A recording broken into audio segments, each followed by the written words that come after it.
I was standing in the middle of the meeting room, with more than 20 people looking at me as if I were a mistake the company had made. The silence was heavy, suffocating. I could feel the weight of every stare on my skin. The director, a man in his 50s wearing an impeccable gray suit, looked at me with obvious contempt. His lips were pressed into a thin line. His arms crossed over his chest like an impenetrable barrier. "So," he said in a sharp voice that filled the room, "this is the kind of person we hire now? Someone who can't even complete a simple report without making mistakes." He held the papers I had prepared the day before, waving them in the air as if they were trash. Some colleagues lowered their eyes, embarrassed. Others smiled, relieved that they were not the target that morning. "Look at these people," he continued, pointing around the room. "They work 12 hours a day to keep this company standing. And you waste their time with this mediocre work." I felt the heat rising to my face, not from shame, but from anger, a deep anger that grew inside me like a wave. Because what I was seeing, what I was experiencing in that moment, was exactly what I had feared I would find. No one in that room knew who I really was. No one imagined that the man they were humiliating was the owner of the company. And maybe that was the best, because only that way could I see the raw truth of what I had created. 3 months earlier, sitting in my office on the 20th floor, I had made a decision that would change everything. I was surrounded by brilliant financial reports. Profits were steadily rising, investors were satisfied, and the market considered us a successful company. But something wasn't right. I could feel it in the short conversations with employees, in their evasive glances when I entered the elevator, in the way silence fell when I walked through the hallways. How are our employees really doing? I had asked the head of human resources during a meeting. "Everything is under control," he replied with a professional smile. "We have excellent performance indicators."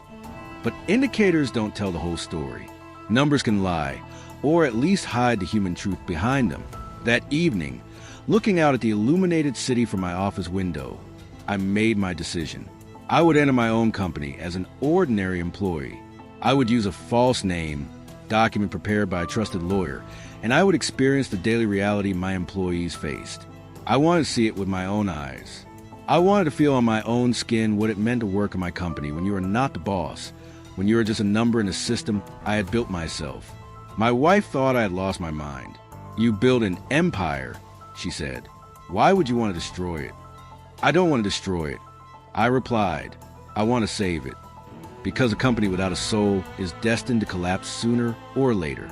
And I wanted to find out if mine still had one." The first week I worked in the cleaning department. I started at 5 in the morning, when the building was still empty and silent. Maria, a 50-year-old woman with hands marked by years of labor, showed me what to do. "You have 20 minutes for each floor," she told me. "If you finish late, they cut your pay." 20 minutes to clean an entire floor. Bathrooms, offices, hallways. It was impossible to do it well, but you had to do it fast. Quality didn't matter, only speed. "Never stop," Maria whispered while we worked. "If the supervisor sees you stopping for even 1 minute, he writes you up." In the logistics department, things were no better. Warehouse operators had to process 300 orders a day. No breaks, no tolerance for mistakes. A 23-year-old worker confessed to me that he avoided going to the bathroom for hours because he was afraid of losing time. "I have a family to support," he said with tired eyes. "I can't afford to lose this job." In customer service, I listened to people screaming on the phone for 8 hours straight. No psychological support, no breaks to recover. Just numbers, calls handled, problem solved, waiting times reduced. "You're a robot," the supervisor told me on my 3rd day. "You have to be a robot that smiles." In the production department, I saw people working with dangerous machinery without proper training. "You learn by doing," they told me. "If you're afraid, this isn't the place for you." And in the administrative offices, where I finally arrived after weeks, I found the same toxic culture disguised as professionalism, ruthless competition, colleagues stabbing each other in the back, managers ruling through fear. Every day that passed, the weight of what I had created became more unbearable. The meeting had been scheduled with an email at 7 in the morning, mandatory attendance, no excuses accepted. I entered the conference room with my heart pounding. I knew something was wrong. The atmosphere was tense, electric. The director, Roberto Marchesi, stood at the head of the table with an expression that promised nothing good. "Sit," he ordered when he saw me, pointing to a chair isolated in the center of the room, not at the table, but in front of everyone like a defendant before a jury. He began without any introduction. "This report you delivered yesterday is unacceptable. Calculation errors, missing data, incorrect formatting. It's the work of an amateur." He threw the papers onto the table with force. Some of them flew to the floor near my feet. "Pick them up," he said. I slowly bent down, feeling everyone's eyes on me. The silence was absolute. No one dared to move or speak. "Do you know how much an error like this costs the company?" Marchesi continued, raising his voice. "Do you know how many hours of other people's work you waste with your incompetence?" I wanted to respond. I wanted to defend myself, but I remained silent. I had to see how far he would go. "Look at your colleagues," he said, gesturing around the room. "They are professionals. You are just a dead weight this company carries out of pity." Some people lowered their eyes, visibly uncomfortable, but no one said anything. No one dared defend me. Fear filled the room. "Maybe we should reconsider your position here." Marchesi concluded with a cold smile. "Maybe this is not the right place for you." At that moment, looking at his satisfied face, I made my decision. It was time for the truth. I slowly stood up from the chair. The movement was so calm, so controlled, that it captured everyone's attention. Marchesi looked at me with a raised eyebrow, surprised by my reaction. "You're right," I said in a calm but firm voice. "This is not the right place for me." Marchesi smiled, thinking he had won. Finally, some common sense. "This is not the right place for me," I continued, "because I shouldn't be here as an employee. I should be here as an employee." The silence followed total, absolute, as if someone had pressed the pause button on reality. "What?" Marchesi stammered, his smile disappearing. "My name is Alessandro Moretti," I said clearly, "the founder and owner of this company."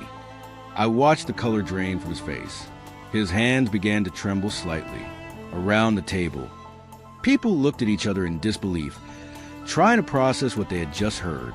"Impossible," someone whispered. I took out my wallet and showed my real ID. I passed it down the table. Each person who looked at it turned paler. "For the past 8 weeks," I said, slowly walking around the table, "I have worked in every department of this company. I cleaned your bathrooms at 5 in the morning. I loaded boxes in the warehouse until my hands blistered. I answered angry customers until I lost my voice.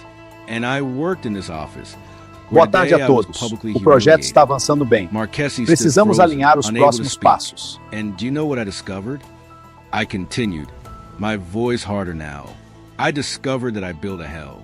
A place where people are not treated like human beings, but like machines. Where fear is the main management tool. Where humiliation is considered motivation. I looked at every person in the room, one by one. I saw shame, fear, confusion. But I also saw something else. Hope. In the faces of those who had been humiliated like me, who had suffered in silence, I saw a spark of hope. I built this company 25 years ago. I said, my voice softer now. I built it with a dream to create something meaningful, a place where people could grow, contribute, and feel valued. I paused, feeling the weight of my words. But somewhere along the way, I lost sight of that dream.